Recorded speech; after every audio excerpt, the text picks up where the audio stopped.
Okay, so continuing with the content for Chapter 5. At this point, we'll have a look at some of the principles of verbal communication. So the first principle that we're going to look at is this idea that language and culture reflect each other. What this means is the idea, of course, that language and culture are inseparable. What that means is the language very much shapes and forms the culture that creates it, and vice versa. The culture also, of course, creates the language. And so the cultural values and everything that's sort of embedded within the culture is often reflected in terms of its language.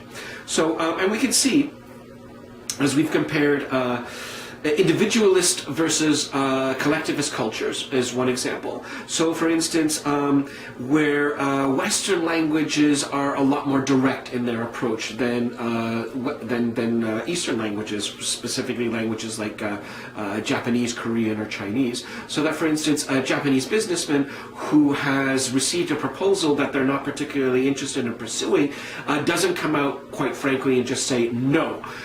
It's not necessarily good. That is seen as kind of within that culture and the language, of course, reflecting that, the idea that this is burning bridge language, to just come up and just say no. So you give the person face, right? This isn't necessarily an avenue that we're interested in pursuing right now, or this is an interesting idea, but I don't know if the timing is right, or certain things that would come through in terms of how that idea would be expressed, in a way to be able to say face to the person that they're talking to, and ideally the other person would understand that the answer, of course, is no, and that you are just saving face. But we can see here the space, too, for intercultural miscommunication, where the more direct Western communicator is going to misinterpret what's being said and think that, well, now actually isn't the time, and then come back in a few more months and saying, well, do we want to revisit this? And the Japanese businessman being confused, saying, I thought we talked about this and fixed this, but there's that miscommunication.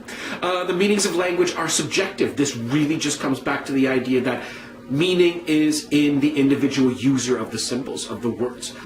Next would be the idea that we mentioned at the beginning, this idea that language is rule-guided. Now, what's a little bit odd about both of these rules that is brought up is that when we examine them a little bit closer, and both of the rules that are there, they are probably more strongly represented in the non-verbal component than in the verbal components, but let's have a look at them anyway. So the first one are regulative rules.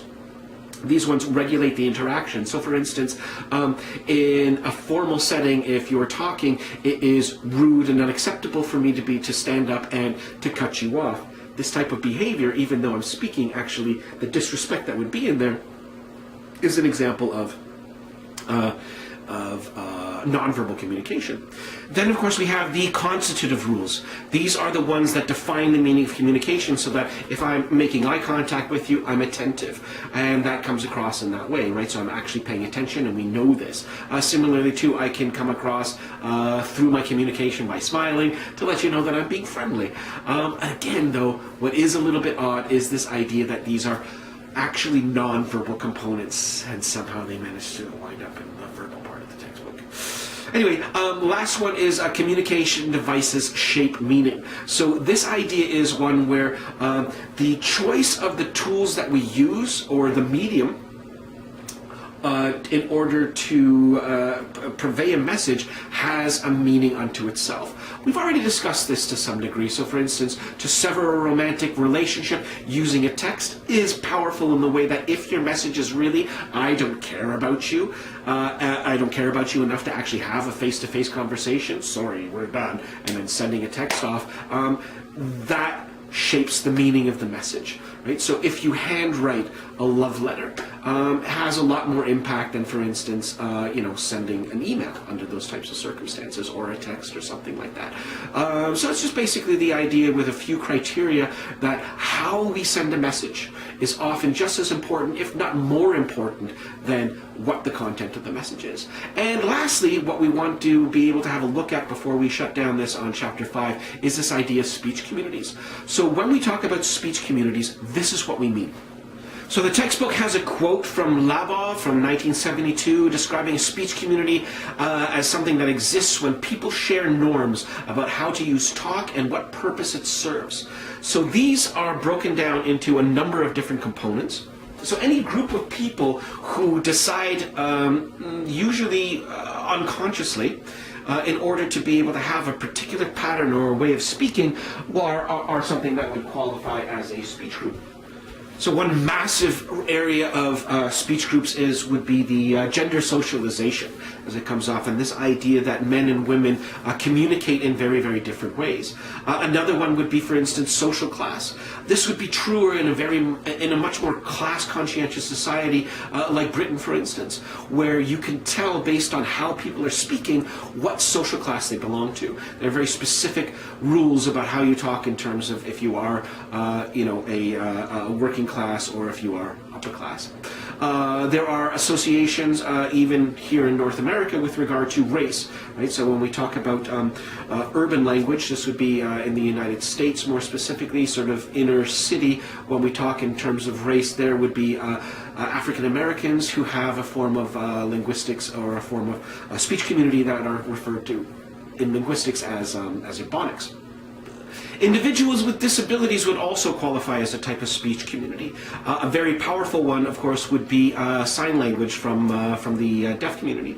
But unfortunately, too, this is another area where I find I have a departure from this particular textbook.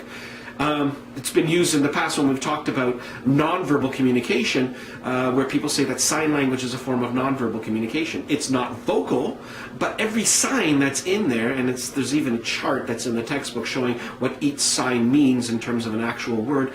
Every sign is a symbol that represents a word, so it qualifies definitely as verbal. It's not vocal, but it's definitely verbal. That would qualify under this case, where that would be an example of somebody with a disability, where they share common attributes in terms of speech community.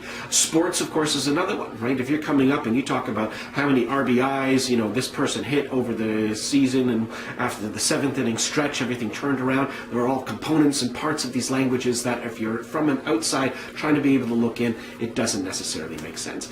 These are just some examples of speech communities. There are countless numbers, and I'm sure you belong probably to several of them. Try to be able to think along the way, what speech communities do you belong to as an individual?